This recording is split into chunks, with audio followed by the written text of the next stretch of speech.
세상을 바꾸는 정치 수다 팟캐스트 정치 알아야 바꾼다 119번째 방송 시작하는데요. 제가 이동형이 아닙니다. 네, 제가 손수호고요. 오늘 많은 분들 오셨는데 죄송합니다. 제가 사과의 말씀을 드리겠습니다. 왜 죄송해요? 왜? 아니 이동형 작가가 건강이 더 잘생기고 말도 더 잘하는데 왜? 정치 알바에 이동형이 아니라 앞으로 손수호 변호사가 고정형이 될 수도 있어. 그렇지. 고정형. 이동형이 아니라.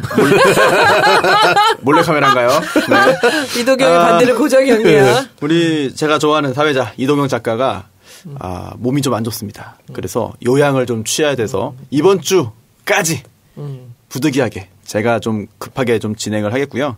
사실 제가 진행하면 더 재밌는 게 제가 빠지고 오늘 나오신 그 메인 멤버들께서 말씀을 많이 하실 수 있기 때문에 더 재미는 있을 것 같습니다. 무슨 말씀. 우선 정청래 의원 인사드리겠습니다. 여러분 안녕하십니까. 이 시대의 참 주진우 정청래입니다. 네? 요즘 주진우로 활동하고 가발 쓰고 있습니다. 다니잖아. 계속 하세요 그거? 네. 알겠습니다. 저는 주진우가 네. 책을 내놓고 네. 또 영화도 찍어놓고 본인 일을 본인이 나몰라라 해. 그래서 이 영화가 다 해줄게. 야. 그래놓고요. 주진우가 얼마나 웃기는 친구냐면 광주에 책 사인회가 돼 있었어요. 근데 출판사에서 인세가 나왔나 봐. 돈 생겼다고 또 해외 이명박 추격하겠다고 어제 떠났어. 그래가지고 사인회도 취소하고 그래. 취소해도 돼요? 모르겠어요. 그래서 거기는 돈이 없어서 해외를 못 나갔지 인세가 들어왔다. 그래가지고 어느 지금 해외 모처에서 지금 이명박을 계속 추격 중에 있습니다. 아니 예전에 박태환 선수 한참 전성기 때 또 항공사에서 무료 항공권 제공하지 않나요? 계속 기관청에서 박태환한테? 네, 그러겠죠. 그랬던 것 같은데 주진우를 누가 줘요? 안 주나요? 주진우는 그런 있다고. 일이 없고요. 네. 주진우가 그 난리를 치고 있잖아요 지금. 뭐 네. 다스 내부 회의록도 공개하고 그러는데 언론이 조용합니다. 근데 두 군데에서 입지를 했어요. 한 군데가 그것이 알고 싶다. 한 군데가 네, 요새 판도라. 계속 나오잖아. 판도라. 판도라. 네. 다음 주 월요일 날 주진우 편. 네. 1시간 동안 날랐어요. 안 잘렸어요? 지금 이제 아직 모르죠? 거기서도 MBN에서도 이게 굉장히 기대를 많이 하고 있어요. 그리고 아직까지 얘기 안 한 내용도 실제로 특종 비슷하게 판도라에서 다 깠어요. 재미있으면 또 2주분으로도 본인 나눠서 할 수도 나오고. 있겠네요. 그렇죠. 본인 나와서 했죠. 그래서 이제 주진우 나오고 이재명 시장 나오고 다음 주 월요일 날은. 같이요? 왠지 좌파들만 나오네. 주진우는 먼저 촬영했고요. 네. 외국 네. 출장 때문에. 네. 그렇습니다. 네. 이 시대 참 주진우로서 앞으로 더 열심히 하도록 하겠습니다. 알겠습니다. 손혜원 의원도 네, 안녕하세요. 나오셨습니다. 네. 네, 안녕하세요. 요즘 상임위 때문에 너무 바빠서 제 시간에 오지 못할까 걱정했는데 아니, 열심히 했어요. 볼살이 좀 줄어든 듯한 느낌? 저요. 붓기가 좀 빠졌어요. 그렇죠. 요새 침 붓기가. 맞아가지고. 네. 알겠습니다. 역사 알아야 바꾼다. 네, 어떻습니까, 반응?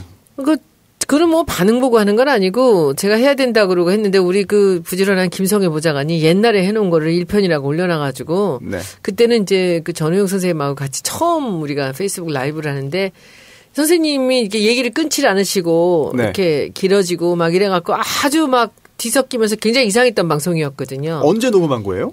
그 대선 전이에요. 대선 전이요? 네. 봄에 한 거네요? 근데 그거를 이래라고 아깝다고 그걸 올려놔갖고 욕만 직사게 얻어먹고 제가 무슨 손혜원 전우영 박사 말 좀 들읍시다.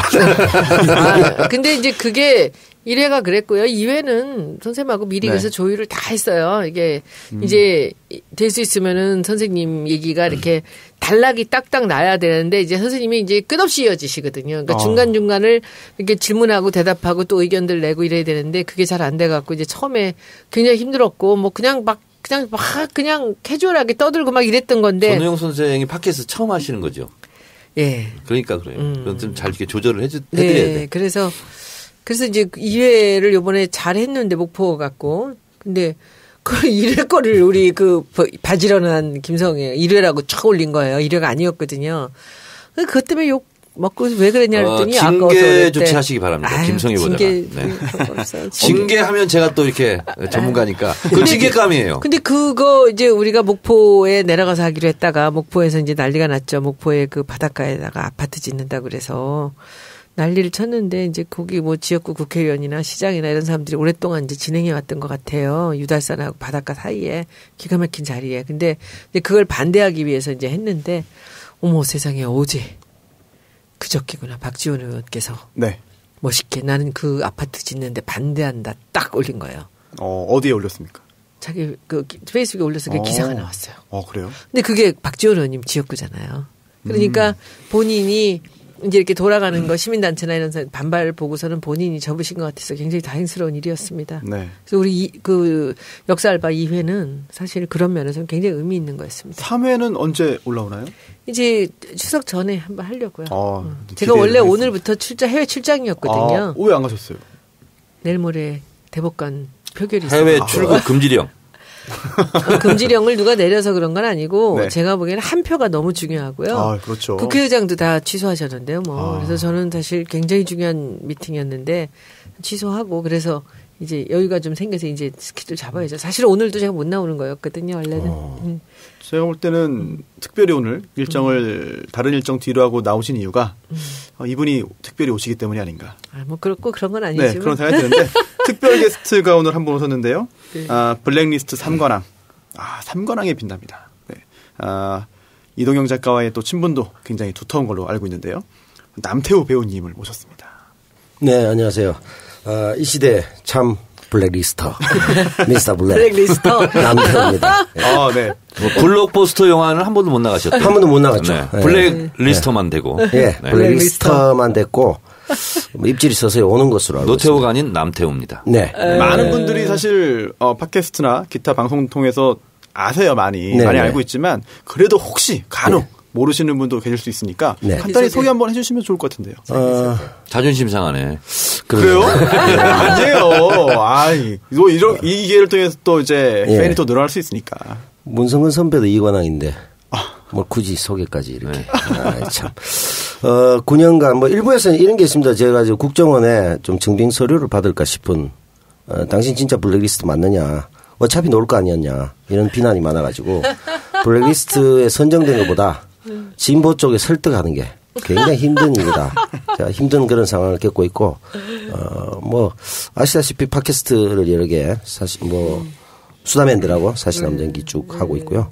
그리고 이제 배우로는 이제 활동을 하고 있는데, 주로 이제 독립영화나 단편영화를 많이 했었고, 이제 블랙버스터에도 나와야 되지 않겠나 생각하고 있습니다. 우리 남태우 네. 블랙리스터. 네. 목소리는 많이 사람들이 이제 알려져 있는데요. 네. 블록버스터. 네. 영화에 출연하지 않았기 때문에 네. 외모를 평가한다는 것은 안 되는 일이지만 하셔도 됩니다. 평가가 아니라 있는 그대로의 진실을 제가 말씀드리겠습니다. 얼굴형은 문성근. 아, 그래요? 네. 그다지, 예. 네. 그리고 안에 있는 배치 상황은 명계남.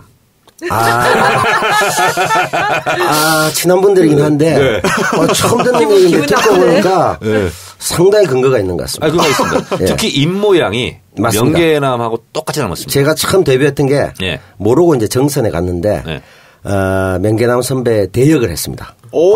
실제로요? 네, 2001년인가. 어떤 영화입니까? 그 군 관련인데 6.25 때 헤어진 남매 얘기인데 뭐 내용이 보면 본의 아니게 근친상간이 되고 뭐 이런 건데 좀 슬픈 영화인데 그게 이제 2.35대 1 그래서 단편 중에 엄청나게 큰 화면 비율로 배너 정도로 크게 이제 찍은 영화인데 왜 대역이었어요? 여긴가요?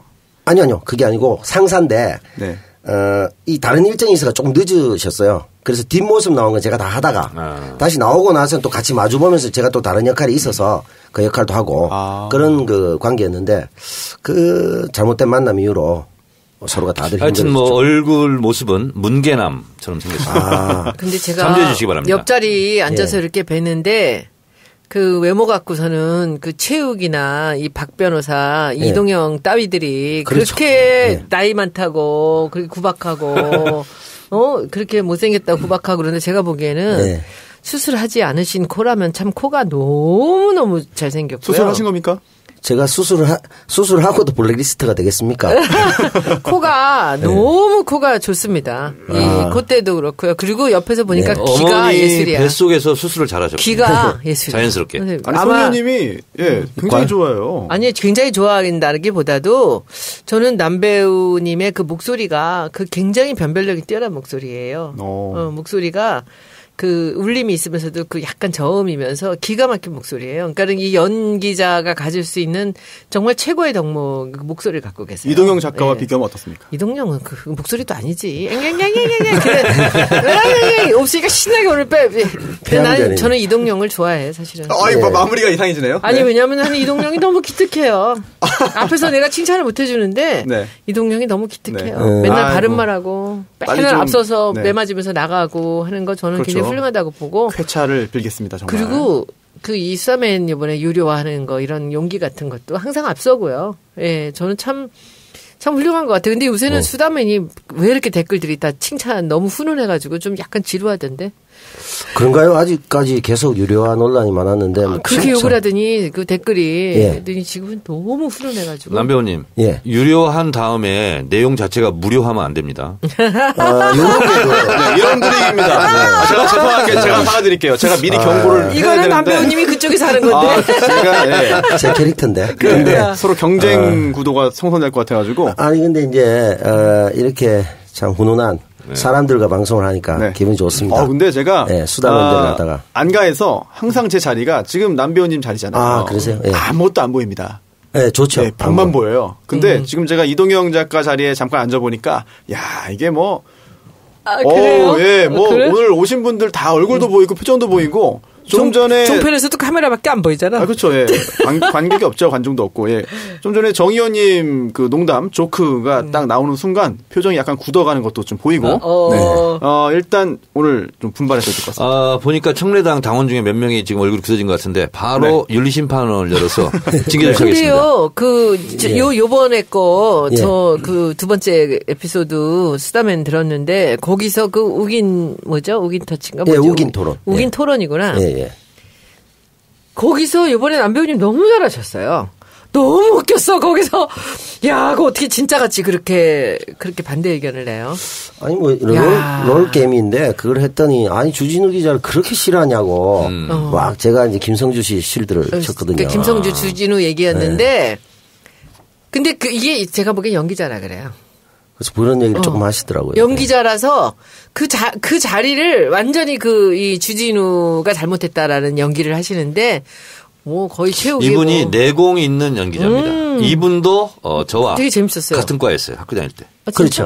그래요? 정청래 의원님, 전 의원님 우리 뵈면서 같은 학교? 두 가지 논란 사실이 있습니다. 한 가지는 정청래 전 의원이 저하고 학번이 같다는 데서 엄청난 충격을 받았어요. 저도 충격을 받았어요. 큰 어르신인 줄 알았습니다. 손혜원 의원님은 약간 누님, 큰 형님 이런 느낌이었는데 약간 문성근 형님 볼 때는 사실 별로 제가 좀 두려움이 없거든요. 잘 지내요? 뉴스 공장은 나가더니만 우리한테 안 나온다고? 이러면서 이제 빈정상한 얘기도 하고 하는데 정 의원님 뵈니까 조금 이렇게 긴장되고 좀 어르신한테 잘해야 될 것 같고 이런 느낌 받았거든요. 근데 몇 학번이세요? 이런데 같은 거야. 어떡하지? 저도 지금 갑자기 충격에 빠졌네요. 학교도 같은 학교예요? 아니요. 이게 이제 같은 과고 또 한 가지가 있습니다. 또 한 가지. 이게 이제 어떻게 보면 삶의 어떤 그 결이 같은 거죠. 뭐죠? 합치면 참 정말 멋진 겁니다. 개그 코드 이런 거 아닙니까? 개그 아닙니다. 이거. 전혀 다른 방향입니다. 다행입니다. 점거투쟁 소유자입니다. 그런 전력을 갖고 있습니다. 남배우가. 남배우님은 어디를 점거했습니까? 점거라기보다 이제 우리 방화계. 방화요? 거성이시죠. 우리 불질렀다죠. 정청래 전 의원께서 이 대사 관저에 폭탄을 던지시려다가. 방화라는 것은 한국 영화를 뜻하는 거죠. 외화 말고. 이런 거 자꾸 하시면 같이 죽는다니까. 이러면 안 돼. 그러지 말어 진짜. 내가 이랬구나. 불지르는 거. 스스로 돌아보기로. 남배우는 어디 점거했습니까? 전 점거가 아니고 이제 전소를 했죠. 어디? 전두환 생가. 예전에 합천. 합천. 징역 몇 년 살았어요? 살긴 얼마 안 살았습니다. 제가 타이밍이 좋아가지고 구형은 5년. 그리고 실제는 박근혜가 그래 될 수도 있는데 나와서 구속 집행정지돼서 다시 재판받았거든요. 2년 반에 3년 받았습니다.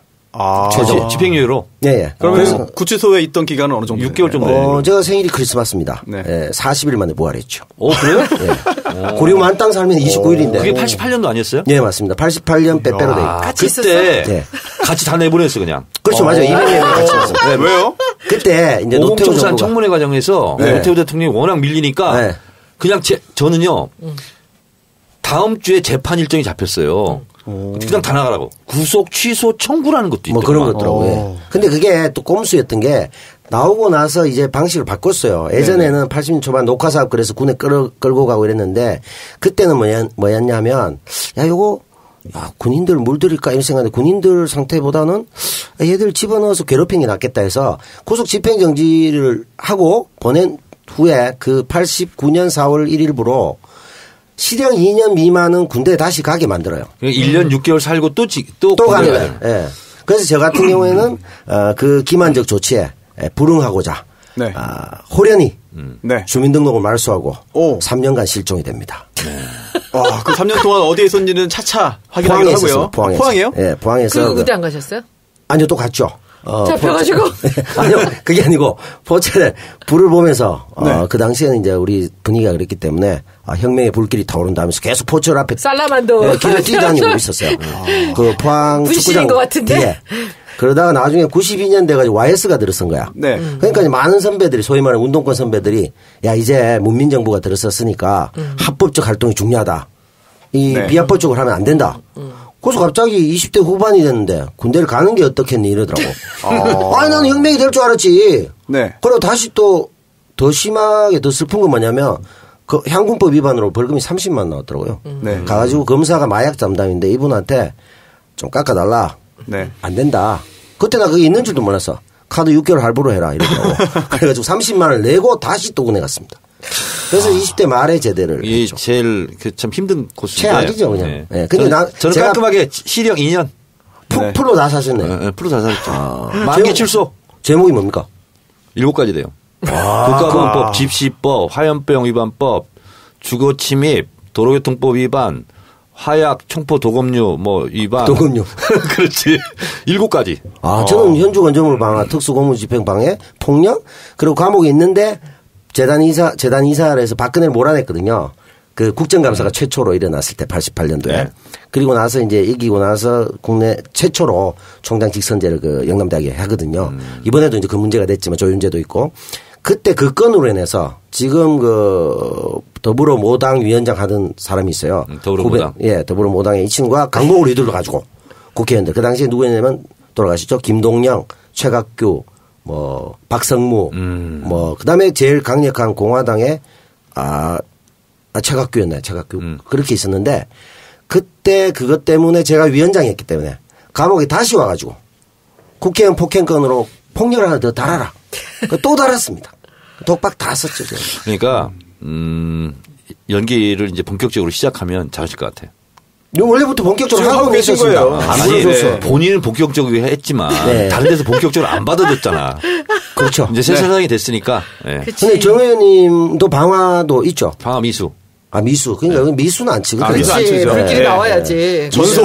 전소에 성공한 네. 남배우님 모시고 남배우님 연기 본격적으로 시작하시는 거를 기원하면서 방송도 본격적으로 해야 될 것 하시겠어요? 같습니다. 네. 이렇게 유명세 타시면 더 이상 하시겠어요? 연기 생활을 연기하지 마세요. 본격적으로 시작하세요. 그거 하지 말라니까. 이거 뭐 충남 연기군에서 오셨네.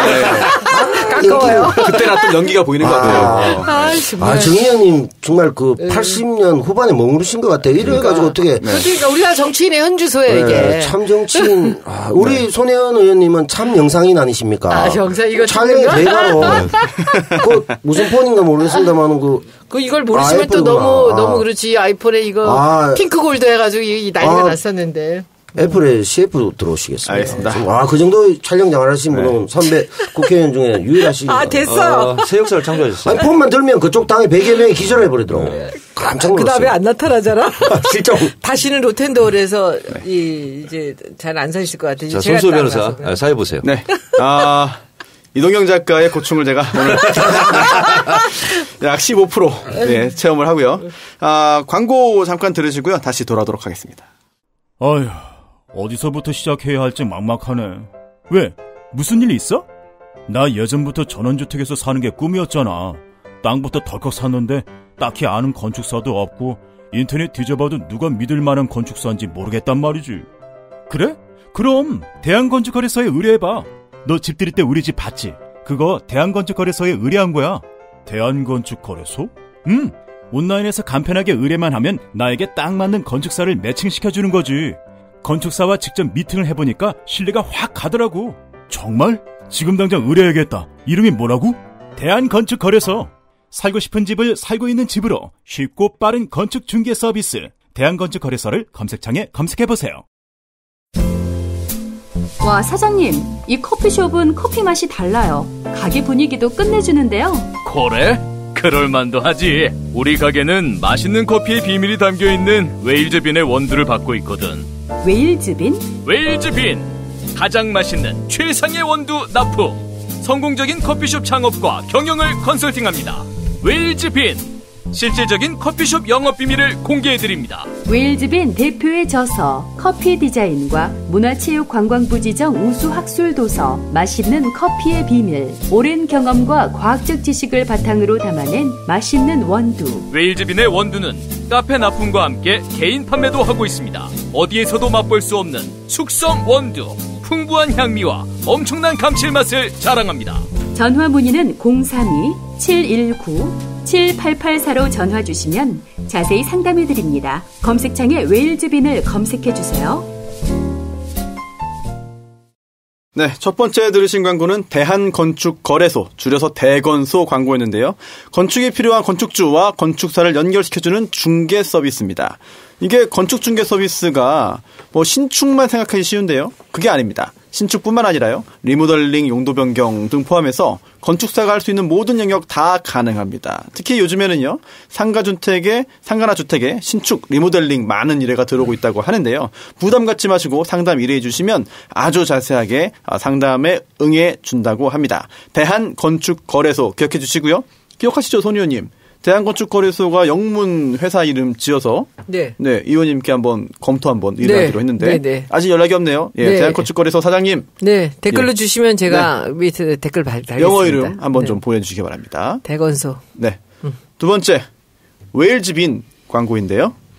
커피 원두와 새로운 핸드드립 원액을 전문 생산하는 업체입니다. 로스팅한 후에 7일 전후의 숙성 과정을 거치면 향미가 극대화된다고 하는데요. 이게 바로 웨일즈빈만의 차별화된 공법이라고 합니다. 차원이 다른 풍부한 향미를 보장하고요. 지난주 저희가 이 원액이죠. 네, 핸드드립 원액을 선물 받아가지고 저희가 다 시음을 해봤습니다. 저는 굉장히 맛있었는데. 맛있어요. 커피 애호가 손 의원님 어떠셨어요? 맛있어요. 향이 깊고. 향이 깊다. 예. 그리고 쓰지 않고 아주 좋았어요. 저도. 네. 일단 다방 커피 애호가인 정청래 의원님께 제가 여쭙지 않겠습니다. 네. 생략하겠습니다. 네. 세 가지 있군요. 그것도 저하고 같으시면. 두 분 자리를 옮겨서 옆에 마주 앉아서 하시죠. 예. 그리고 이게 또 보니까 웃기는 게 오늘 119회잖아요. 네네. 의도적으로 부른 것 같아. 왜요? 제 수번이 119였습니다. 119? 네. 그래, 이거 참 묘하네요. 근데 100번 넘어가기 어려운데, 수번이. 빨간 걸로 119였습니다. 저는 23번. 굉장히 그 순위가 119? 좋으시네요. 네, 감옥에서는 이름 안 불나면 가는 데가 119. 119! 네. 그거 일어나야 돼. 전 묘하게 119였어요. 불나면은 119인가? 그렇죠. 네, 그렇죠. 네. 불 질렀으니까 119였지. 아니. 화마가 끼우시고. 우리 공범이죠. 제 친구 중에 112, 113 있었어요. 우리 도둑놈 간첩 많았어요. 119였어요, 순수하게. 스스로 낸 불은 스스로 꺼라, 소방관. 네, 그 책이 아직 있습니다. 그 수번 적힌 게. 놀라가지고 제가, 이래 내가 성견지명 있나 하는 생각했죠. 네. 이 웨일즈빈 원두 구매해 주시면은요. 예, 3인분 분량의 핸드드립 원액을 선물로 드리는 이벤트 지금 진행 중이라고 합니다. 아니, 손 의원님께서 풍미가 좋다 이야기를 해주셨는데 이 사장님이 했던 이야기 중에도 깊은 풍미, 엄청난 풍미 자랑한다라는 내용이 있네요. 실제로도. 커피 향이 살아있어야지 좋은 커피거든요. 네, 검색창에서 웨일즈빈 검색하시거나 EJ몰에서 찾아주시면 되겠습니다. 그리고 세 번째, 자생 나이스핏 광고인데요. 음원이 없는 광고죠. 네, 다이어트를 위한 운동. 그럴까요? 예. 제가 이제 그때 선물로 주셔갖고 이제 쭉 써봤어요. 굉장히 좋아요. 굉장히 좋은데 향이 저는 조금 맞지 않더라고. 빈속에 하루에 2번 먹으라 그러는데 이 효과가 굉장히 좋은 것 같고요. 어떤 향인데요, 원래 제품이? 향이 약간 과일향이 나는데 과일향? 이게 조금 불편해. 그리고 이제 과립인데 약간 덩어리가 생겨서 이스에다 많이 끼는 거. 그거 하나 빼놓고 너무 좋아요. 어떻습니까? 너무 좋아요. 그러니까 저는 그런 것들 먹어본 적이 없거든요, 사실은. 그런데 이제 그때 주셔가지고 한번 먹어봤는데 너무 좋아요. 그냥 평상시에도 이것이 어디 식품에서 나온 건가? 여기 보면 이제 다이어트를 위한 운동과 식이 조절이 결실을 맺을 수 있도록 하는 정직한 이 파트너 나이스핏인데 이게 뭔가 그 식이섬유일까요? 뭐죠? 이게 그 꿀 연휴 특별 이벤트를 실시합니다. 나이스핏 2개 구매 시 9,000원 할인된 가격에 이제 구매하실 수 있으며 자생몰 회원 가입을 해주시는 분들께는 가입 즉시 사용할 수 있는 할인 쿠폰을 드립니다. 배송은 무료고요.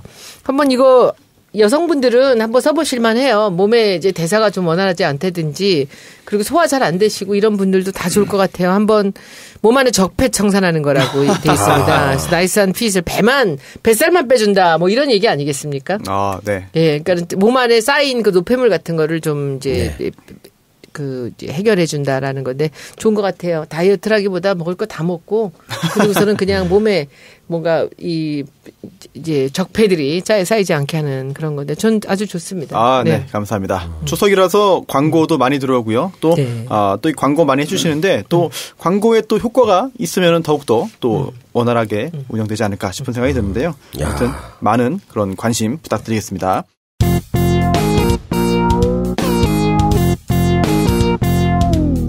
정청래 키워드 분석. 이제 오늘 약간 변화가 있어요. 기존에 비해서.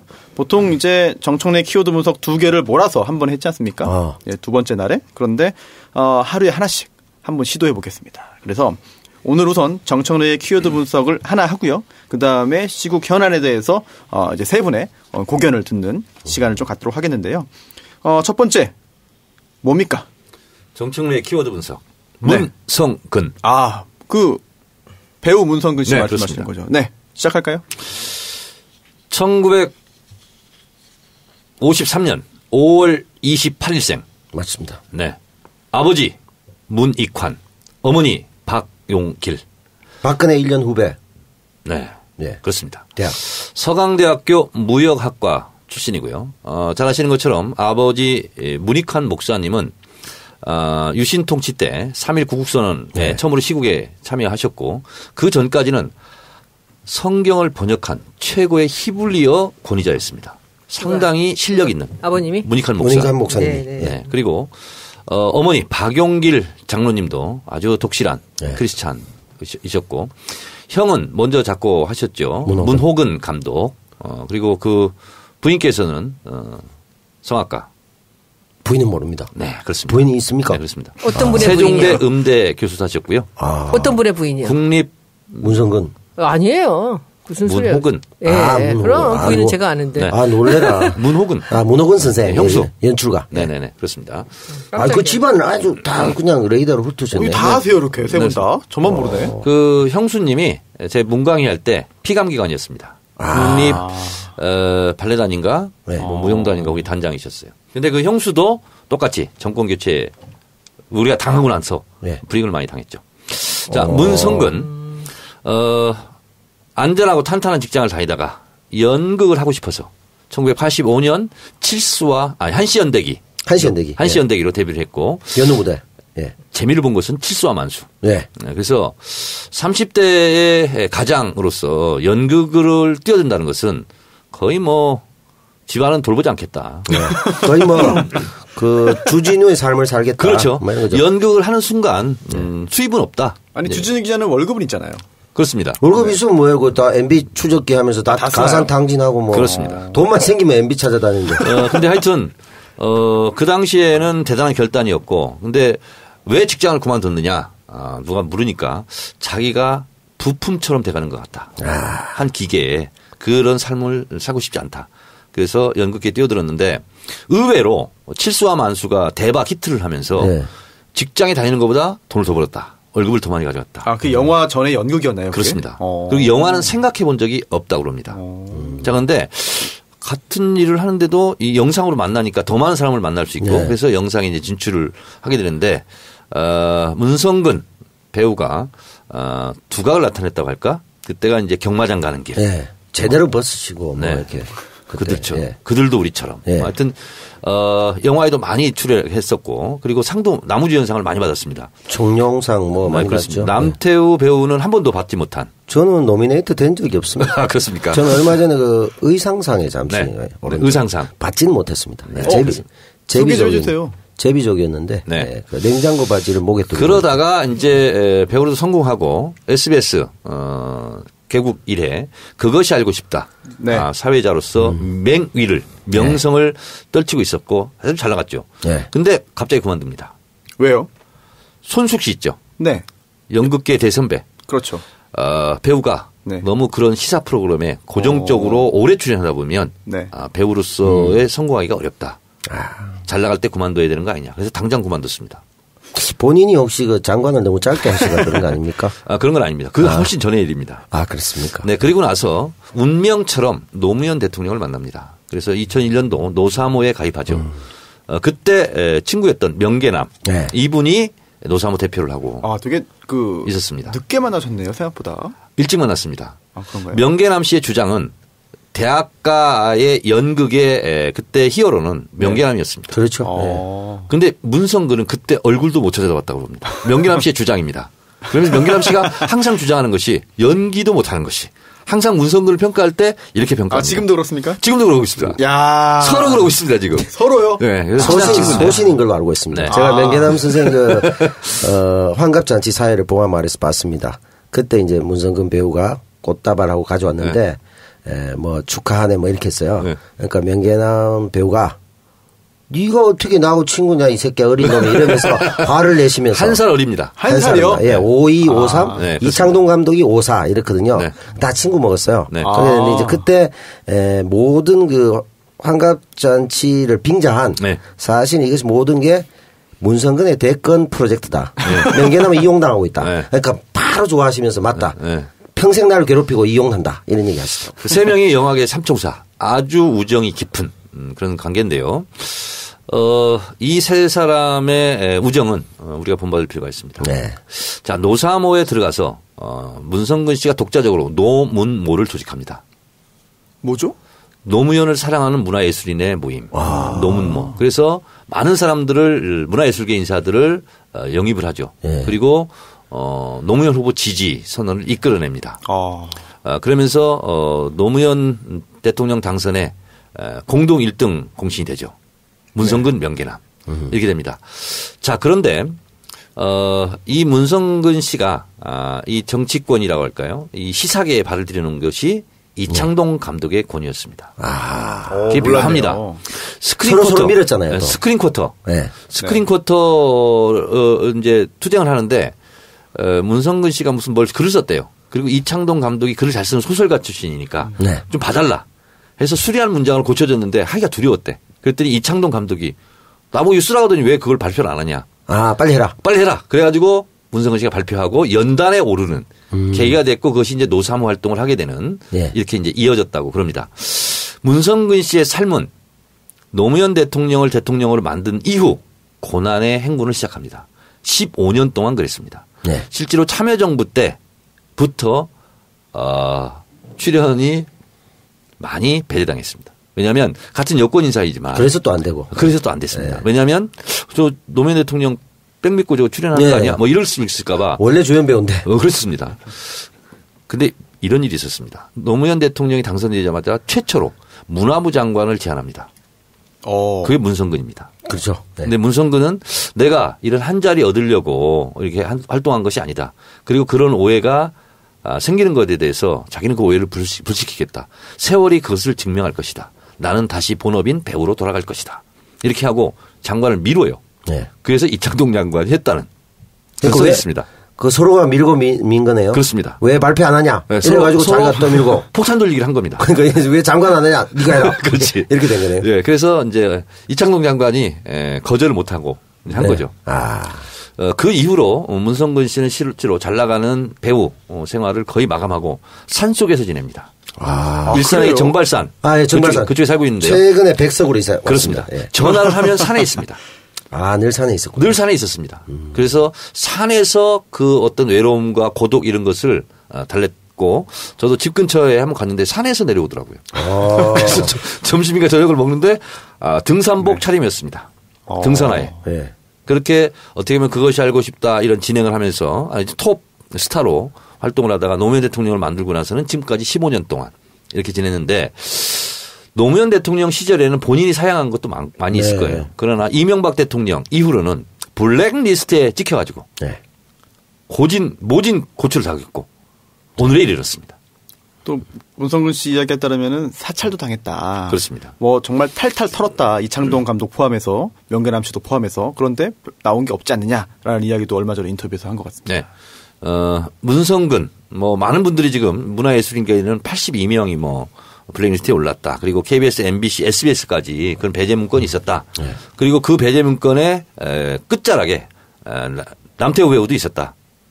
앞자락으로 할까요? 이번엔 가나다 순이 아닌 것 같습니다. 아, 그렇습니까? 예, 어제 가나다로 하면 제가 최상위권에 있는데 문성근 저 밑에 있었죠. 아, 그렇습니까? 근데 이번에는 좀 뒤쪽에 있더라고요. 그렇습니까? 감독 등으로. 그냥 중간쯤에 있는 걸로. 남태우 배우. 근데 그게 이제, 52명이거든요. 네. 처음에 이제 배우 뭐 이렇게 쭉 해서 30명이 있고. 근데 52명이 사실 민노당 지지 그거로 이제 돼 있는데 그 초기에는 500몇 명도 있었거든요. 네. 그 500명 중에 이제 엄선해서 10대 1의 경쟁을 뚫고 제가 들어간 거로 봅니다. 네. 문성근 키워드 분석 마무리하겠습니다.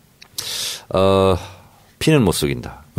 아버지의 그 정의로운 그 피는 아들한테까지 면면이 이어져 오고 있었고 아버지 문익환 목사께서 71년도인가요? 3.1 구국선언 네. 한 이후로 여생 내 절반은 감옥에 계셨습니다. 그렇죠. 문성근 씨가 직접 현실 정치에 뛰어들어서 출마도 했었죠. 네. 강요에 못 이겨서.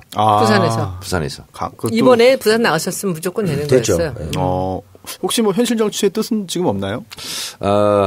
조금 늦은 저하고는 좀 친분이 있는 편인데. 네네. 저하고 사적으로 얘기를 하면 이런 겁니다. 본인이 국회의원 배지가 뭐 아쉽고 두려워서 네. 뭐 이런 게 하는 게 아니고. 그렇죠. 뭔가 전국에 도움이 된다면 네. 이렇게 하는 건데 지난번에는 국민의 명령 이후에 네. 했기 때문에 나가면 됐는데 네. 자기가 그런 명분을 가지고 했는데 마치 참여정부 때 장관을 사양했던 것과 마찬가지로 사양했습니다.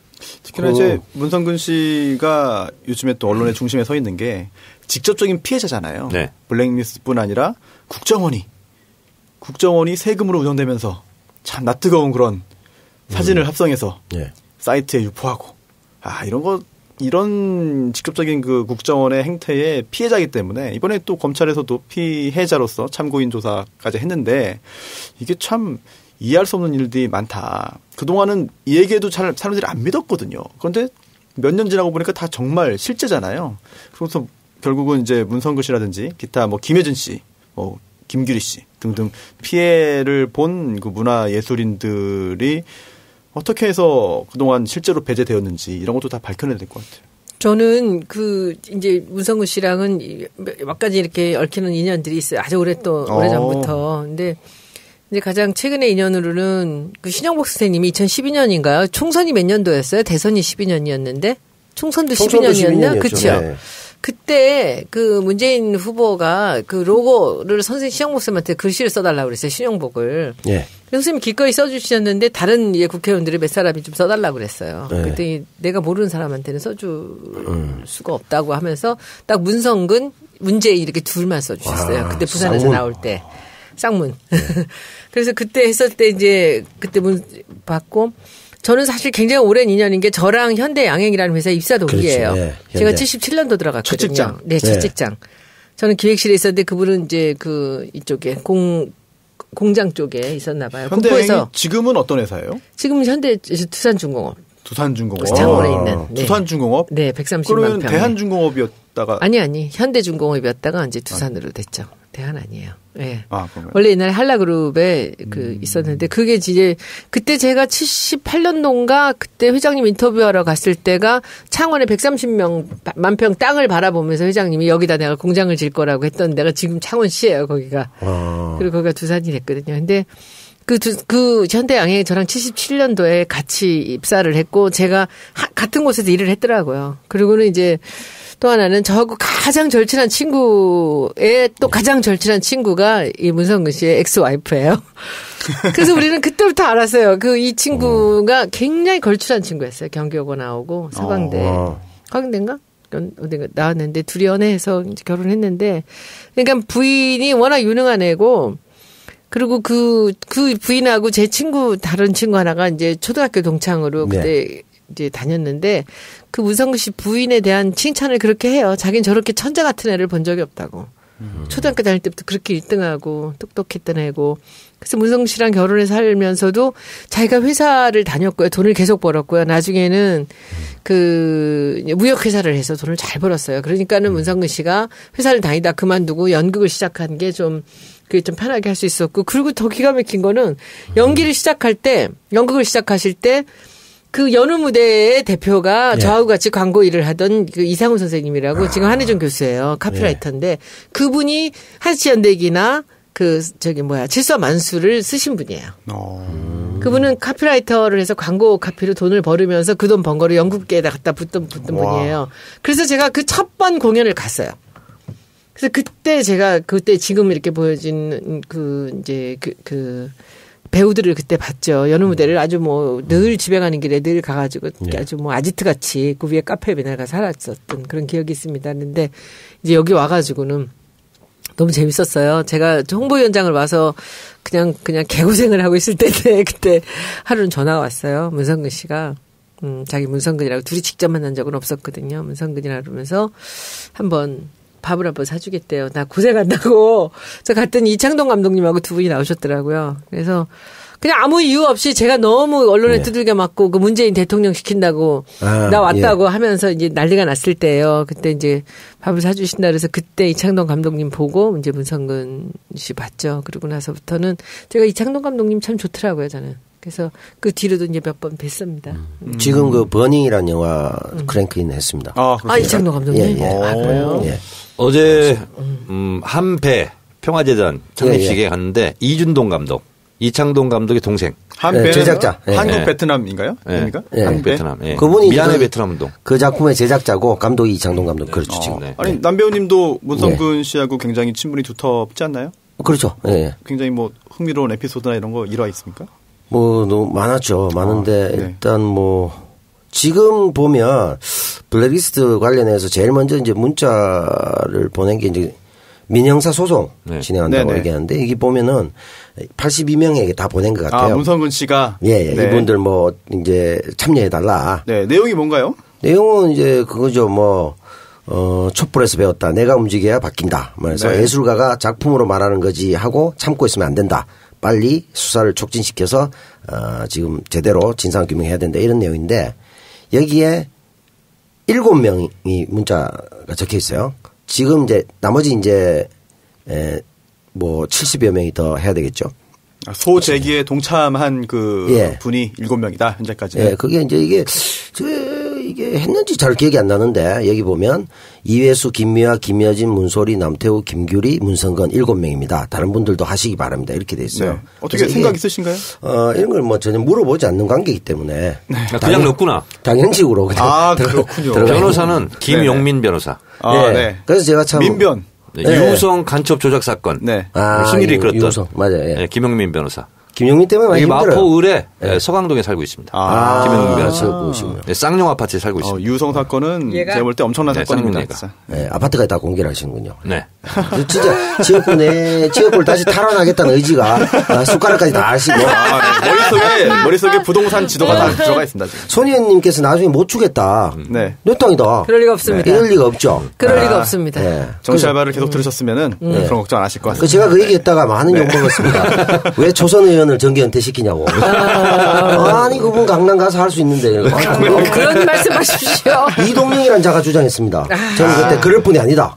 얘기했는데 저는 지금 봤을 때 문성근 배우의 여러 가지 부분이 있지만 총선 때 고민을 많이 하셨어요. 부산에서 북강서을에서 저번에 이제 아깝게 떨어졌기 때문에 충분히 될 거라고 봤거든요. 되지, 그래서 무조건 나가십시오. 저도 그랬어요. 나가라고. 뜻을 한번 펼치셔야 되지 않겠습니까? 이렇게 했는데 제가 볼 때는 이 정권 교체에 큰 뜻이 있었기 때문에 문재인 후보가 그 당시에 이제 안 나갔잖아요. 같이 안 나가는 거야.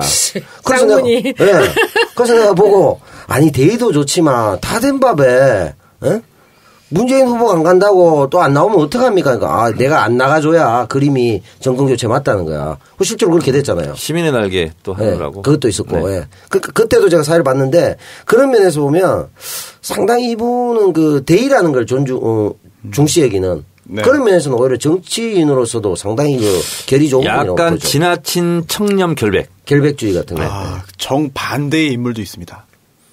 누굽니까? 이명박 전 대통령인데. 그건 뭐 비교 불가하죠. 네. 이게 좀 묘하게 연결되는 부분이 있어요. 이번에 그 블랙리스트 관련해서도 문제가 많이 됐는데 박원순 제안 문건도 나왔습니다. 국정원에서 작성한 게 확인이 됐죠.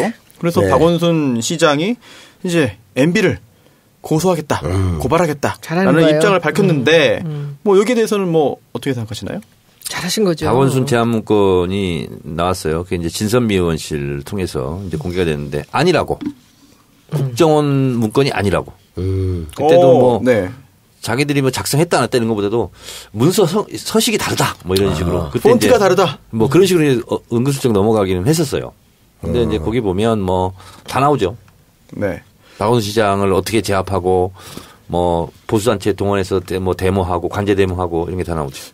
이제 2013년에 사실은 이 문건이 공개가 된 바가 있지 않습니까? 네. 예, 그러다 보니까 그때 검찰이 조사를 했는데 그때는 뭐 수사를 제대로 진행하지 않고 그냥 끝났습니다. 뭐 그것뿐이 아니라 지금 네. 이제 적폐청산 TF에서 하고 있는 여러 가지가 너무 많아요 국정원.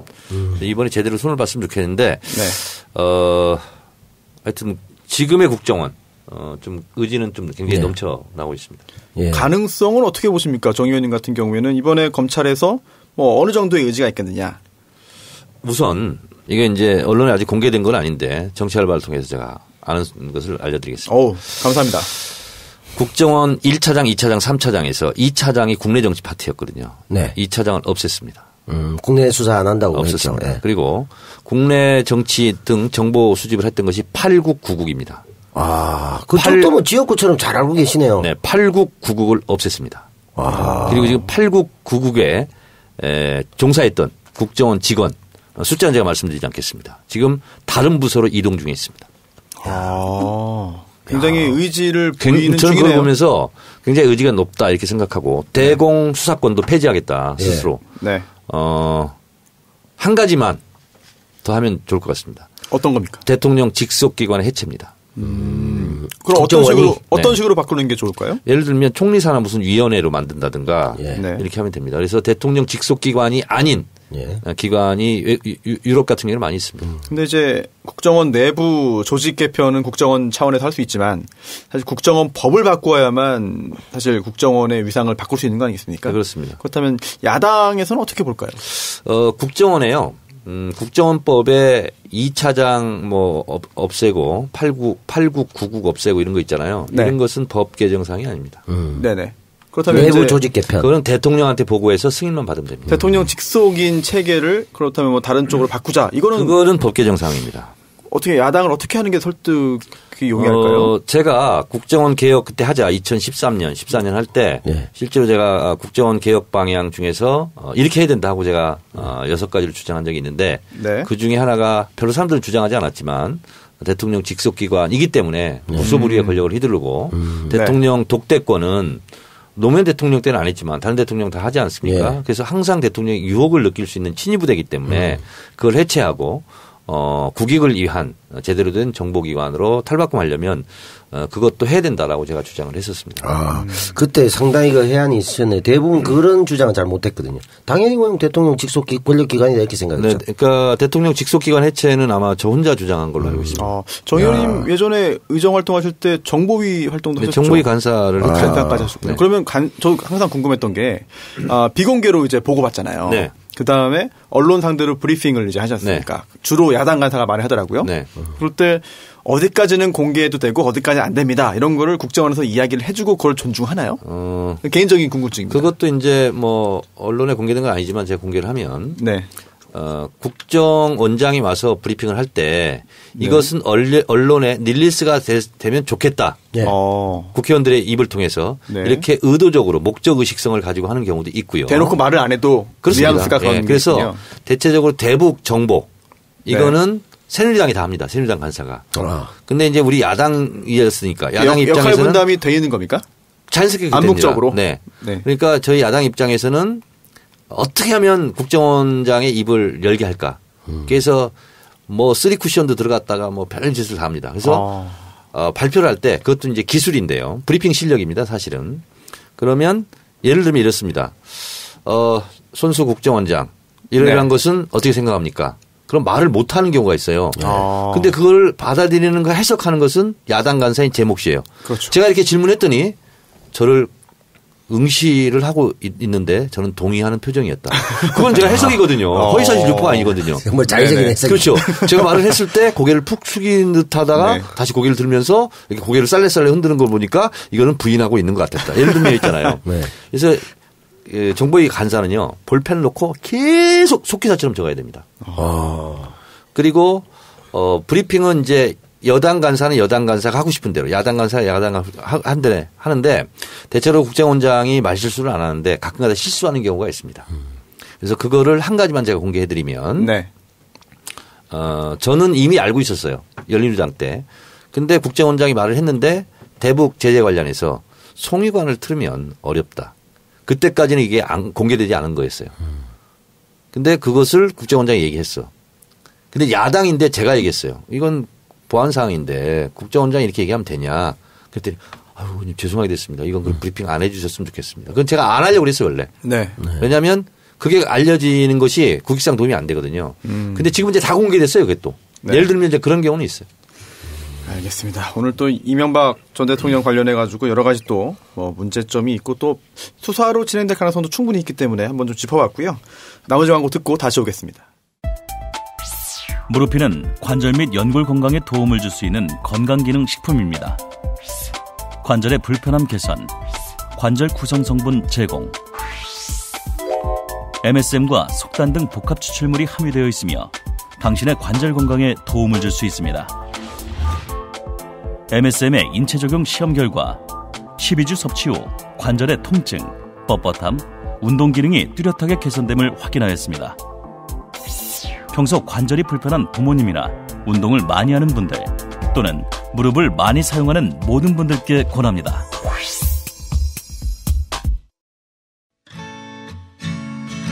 우리 아이 면역력을 높이려면 어떻게 하는 게 좋을까? 나는 킴스팜 100% 착즙 배주스와 단감 주스를 먹이고 있어. 킴스팜 착즙 배주스와 단감 주스? 기침 천식에는 배만큼 좋은 게 없잖아. 과일을 직접 재배하고 가공까지 한다는 거지? 중탕식이 아니고 착즙하는 방식이라 화학 첨가물 없이 100% 과즙으로만 만들었거든. 킴스팜 사장님이 그러시는데 본인의 쌍둥이 아이들 먹이는 주스라 생각하고 만드신대.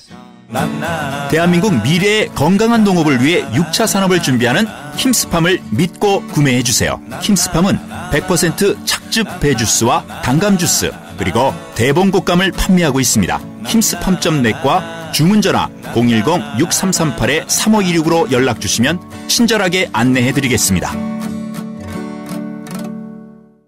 네, 무르핀 광고 듣고 오셨습니다. 주식회사 바이로메드에서 만들었는데요. 관절 및 연골 건강에 도움을 주는 기능성 식품입니다. 이게 식약처장이 인정을 한 건강기능식품이고요.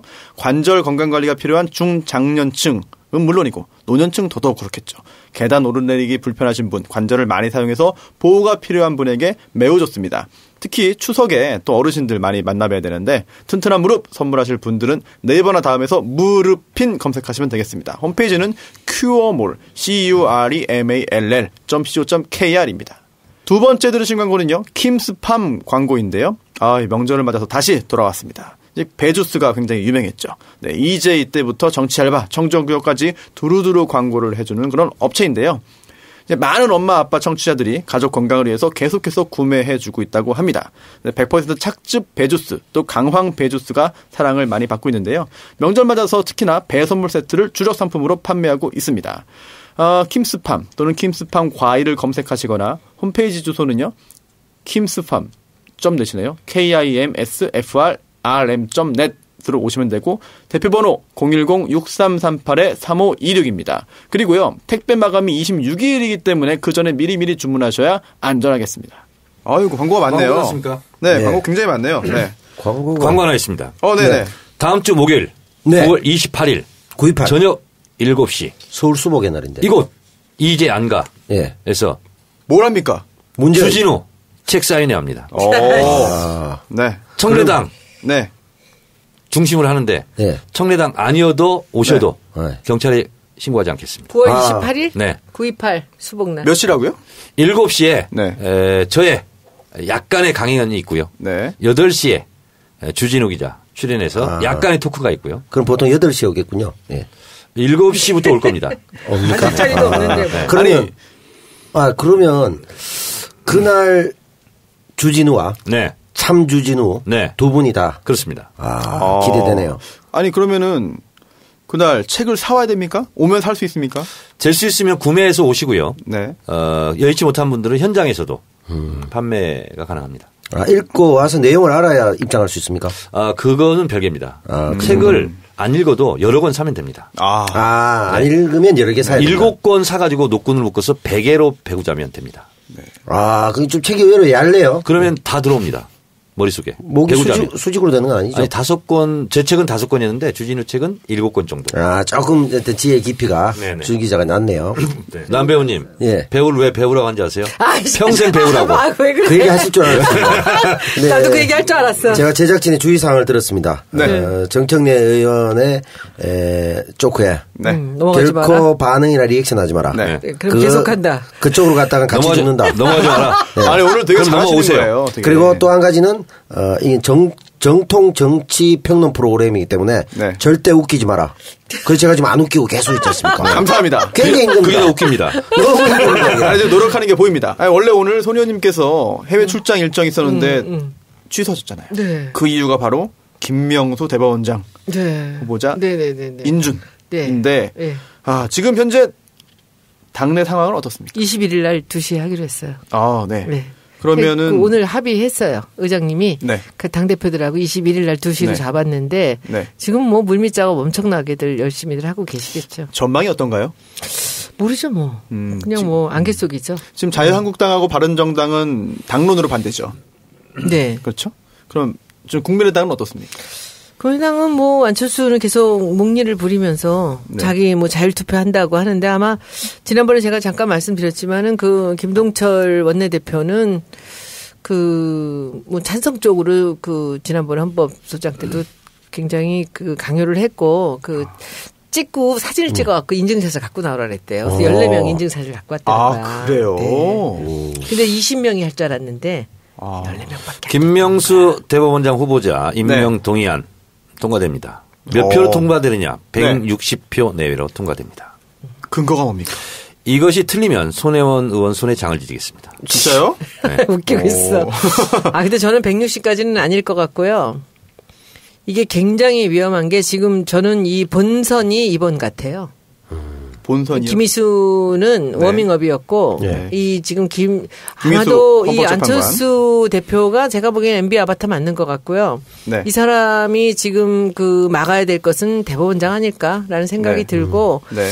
그래서 워밍업 한번 해보고 나서 여기서 본선에서 한번 떨어뜨려 네. 보겠다 하는데 이제 후환이 두려운 거죠. 지금 호남에서의 지지율이 너무 떨어지고 있는데 그 안철수 대표는 거긴 별로 관심도 없는 것 같고. 그럼 그리고 뭐에 관심 있는 거예요? 안철수 대표는 5년 후만 생각하는 거예요, 지금. 대권? 네. 뭐 이렇게 지금 갈짓자로 왔다 갔다 하는 건 별로 네. 중요하지 않은 것 같고 계속 욕을 먹더라도 상관없어요. 잊혀진 존재가 아니었으면 좋겠다. 근데 요즘에 너무 웃기는 게 그 마크맨 박지원 의원님 조금 이상하지 않아요? 어떻게요? 요즘은 완전히 우리 당의 네. 우호적으로 이렇게 그래요? 돌아서고 있어요. 그분도 그럴 때는 나름대로 흉중에 그 무언가가 있을 것 같은데 제가 160표로 제가 예상을 하는 이유는 네. 자유한국당 바른정당은 반대를 할 것이고 나머지는 찬성하지 않을 수 없을 것이다. 국민의당 전체가요? 네. 그렇게 예상합니다. 당론하는데 여론에 따라 밀릴 것이다. 본인들도 지방선거 치러야죠. 그러니까 안철수 입장에서는 자기가 이렇게 되나 저렇게 되나 약간 거의 뭐 관종에 가깝게 어떻게든 깽판 쳐서라도 저는 뭐 존재감 5표 보이니까. 이내 차이로 이길 것 같아요. 야, 이번에도 참 안심할 수 없는 네, 상황이네요. 굉장히 두렵습니다. 국회의장님이 네. 지금 해외 출장을 다 취소하셨어요. 저도 뭐 전 아무것도 아니지만. 통과가 되면 아슬아슬하게는 통과가 안 되고요. 한 160 내외가 되지 않을까. 하여튼 저는 과학적인 근거는 없습니다. 그러나 이것은 저의 예감입니다. 그럼 와인이면 돈데 뭐가 될 것이다. 세게 조금 많이 나올 것이다. 의외로. 모서리에 걸리지는 않을 거다. 그 말씀이네요. 네. 예. 제가 지난번에 그 송영길 의원님하고 잠깐 이야기를 했는데 네. 휴대전화를 보면서 여러 가지 문자가 되게 많이 들어온다. 그 문자가 바로 김명수 이제 대법원장 후보에 대한 그런 반대 문자 이런 걸 보여줬습니다. 혹시 손 의원님도 문자 좀 받으시나요? 이루 말할 수도 없이 와요. 하루에 500통씩 오는데. 김희수 때가 아니고 김명수. 김희수 때도 지금도 똑같아요. 근데 그게 그때 할 때는 이 사람이 뭐 동성애 뭐 관련되는 이런 얘기들 때문에 그런가 보다 생각을 했었어요. 근데 김희수가 이제 이제 이 탈락되고 나서 그 다음에 감사의 메시지가 오는데 그때부터 기분이 확 나쁘더라고요. 그러더니 다시 김명수가 시작된 거예요. 똑같은 번호들이. 그래서 제가 보기에 이거는 고도로 이 패러다임 자체를 바꾼 또 하나의 댓글 부대가 아닌가라는 생각도 좀 듭니다. 심리전. 예. 네. 그리고 소녀님께서 거기가 어딜지는 저는 짐작이 갑니다. 그래요? 저도 조금 짐작합니다. 네. 네. 짐작 가는 것은 짐작으로 그냥 끝내자고. 알겠습니다. 네. 민감할 수 있으니까. 네. 짐작으로 넘기고요. 또 손 의원님께 질문 하나 있는데, 이게 무기명 투표에 대해서 좀 반대 의견을 피력하신 것 같습니다. 저는 진짜 너무 화가 나는 게 이제 우리가 기명이다, 무기명이다 하는 것을 보면은 이게 국회법 제112조를 보니까 이 대통령으로부터 환부된 법률안 그리고 기타 이제 이게 인사에 관련된 안건 그리고 국회가 실시하는 각종 선거, 국무총리 또는 국무위원 해임 건의안 등이 무기명 투표를 하기로 돼 있어요. 그것도 이제 특수한 예외가 아니면 무기명 투표로 결정이 돼 있다 하는데 저는 이게 무슨 국회의원들이 왜 이것을 무기명으로 했는지가 좀 의미심장하다는 생각이 들고요. 그리고 어떨 때는 무기명이 꼭 필요하겠다라는 생각이 드는데 그것도 다 저편하자는 거예요. 내가 누구를 찍는지 저 찍히는 사람들이 몰랐으면 좋겠다라는 생각으로 그렇게 하는 거거든요. 근데 과연 국민들이 원하는 것이 그것일까라는 의문이 좀 들고요. 이게 어떻게 보면은 방탄 투표 같아. 나를 보호하는 방탄으로 무기명이 되는 게 아닌가라는 생각 또는 여론의 어떤 이제 시선에서 좀 숨고자 하는 것은 아닌가라는 생각이 들었고요. 만약에 기명 투표였다면 김희수 소장한테 145명이 과연 반대를 했을까라는 의문도 좀 들고요. 그리고 이제 저는 이제 정 의원님한테 말씀을 듣겠지만 이것이 이게 무기명이다, 기명이다가 일단 있을 겁니다. 그러나 이 국회의원들이 권한은 최대로 누리면서 그리고 책임은 지지 않는 그런 어떤 국회의원의 전형적인 그런 이제 이 편의는 아닐까라는 생각을 저는 했습니다. 의원님은 어떻게 생각하세요? 손혜원 의원 지금 말씀하신 부분은요. 괜찮은 초선 의원들이 항상 갖는 의구심입니다. 저는 저 의구심은 정당하다 이렇게 보는데요. 말씀하신 대로 자기들 편하자고 그렇게 하는 거고요. 손혜원 의원 주장이 저는 옳습니다. 그렇게 보고요. 저도 이제 또 다른 거 같은 비슷한 거 얘기를 하잖아요. 국회의장을 선출합니다. 나는 그거 하나만 무기명이었으면 좋겠어. 국회의장만. 아니 근데 그 생각을 했어요 혼자. 국회의장이 이제 보통 선거 나면 정견 발표하잖아요. 예. 국회의장은 정견 발표가 없습니다. 입후보도 안 합니다. 그리고 개원 국회 처음에 각 당에서 국회의장 후보는 누구를 하자. 각 당끼리 짭니다. 예. 그리고 이름을 씁니다. 근데 비교섭 단체는 누가 후보인지도 모르고 그냥 이름을 써야 되는 거예요. 그러네요. 네. 이거는 굉장히 민주적이지도 않을 뿐만 아니라 그래서 제가 초선 때 너무 그게 이상해가지고 국회의장 정견 발표하고 그리고 거기서 이제 투표하는 걸로 그 법안을 낼까 했다가 선배 의원들한테 무지하게 혼났습니다. 국회 관례를 무시한다고. 굉장히 기존의 의원들에게 유리한 점이 굉장히 많은 모양이죠. 그렇습니다. 그러니까 보통 1당에서 하거든요. 네, 그럼 1당에서는 경선을 합니다. 자체. 1, 2, 3 막 후보들이 와서. 그 1등을 먹잖아요. 경선을 통과했어요. 그러면 그분이 국회의장이 되는 거예요. 그리고 다른 당 의원들한테는 이 사람이 국회의장을 했으니까 번호도 없어요. 그냥 이름을 써야 되는 거예요. 이름을 달리 쓰면 그건 무효표가 돼요. 그래서 저 17대 처음 했을 때는 김원기 의장이 이제 그렇게 다 된 거예요. 합의가 됐어요. 열린우리당 152석이니까. 그래서 저도 김원기 의장을 썼는데 근데 그때 민주노동당 있잖아요. 이런 데는 김원기 의장이 되는 걸로 알고 있었지만 언론을 통해서 뭐 후보자도 없어요. 그런 거 있습니다. 그래서 그런 불합리하고 민주적이지 못한 게 굉장히 많고 손혜원은 지금 얘기했다시피 내가 저 사람을 반대하면 눈에 밟히는 거야. 그렇죠. 다 뻔히 그래서 인사는 다 무기명 투표로 합니다. 그렇죠. 다 뭐 근데 이제 장단점이 눈에 있죠. 밟히는 거는 내부 투표인 경우는 그런데 이런 투표인 경우는 내가 누구를 찍는 것이 가려져야 될 때. 그러니까 노출 네. 되지 말아야 된다는 두려운 거죠. 그렇죠. 사람들 앞에 누가 찍는지. 근데 국회의장 선거를 찍을 때는 우리 당이 나오시잖아요. 다 똑같은 후보들이 나왔을 때 제가 누구를 찍는다고 이게 밝혀지는 것이 사실 약간 좀 민망하거든요. 왜냐하면 그 나오신 분 5분한테 다 그분을 찍겠다고 제가 약속을 했거든요. 그건 경선 때고 네. 경세에서 올라왔을 때 본회의장에 있었을 때 얘기하는 거예요. 네네네. 근데 예를 들어서 이번에는 이제 정세균 의장이 됐으니까 우리 당 사람들은 뭐 좋아라고 했겠죠. 다른 당은 뭐냐고. 솔직히 공개적으로 후보도 없는 거예요. 근데 그냥 당 원내대표들이 그냥 쉬쉬쉬 하면서 이 사람 찍어 하면 자기 써야 되는 거예요. 굉장히 자괴감이 들어요. 그죠. 그러니까 손혜원 의원님은 정세균 쓸 때 기분이 좋았겠지만 그렇죠. 다른 정당 국회의원들은 그런 경우가 있기 때문에 누군지도 모르는 거잖아요. 솔직히 정세균이 누군지. 근데 쓰라고 하니까 써야 되는 거예요. 그때 굉장히 자괴감이 저는 들더라. 초선 때. 네. 그리고 하여튼 이게 이제 본회의장에서 이렇게 투표를 할 때 있잖아요.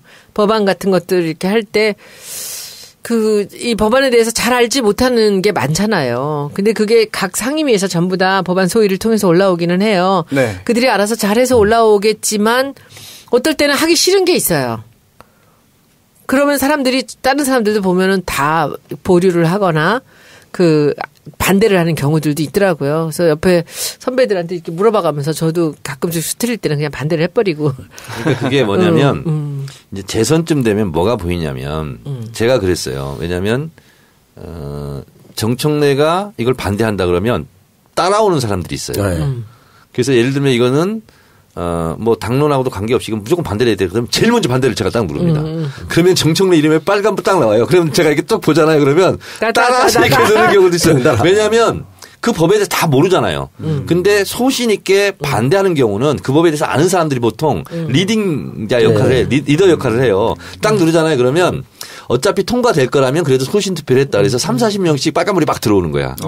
그래서 그거는 그 법을 잘 알거나 간사하거나 이런 사람들이 빨리 투표를 해줘야 되는 거예요. 대부분은 이제 법안 소위를 통해서 여야 간에 합의를 보고 올라오기 때문에 그렇게 국회에 보내오는 거는 거의가 다 통과가 돼요. 그렇죠. 네. 통과가 되는데 이제 이런 경우들 이렇게 이 사람들 이게 선거 관련되는 거 아니면 사람들 인선을 할 때 이럴 때는 인사에 관련되는 것을 이제 무기명을 하는데 저는 좀 비겁한 것 같아서 사실은 아주 기분이 나빠요.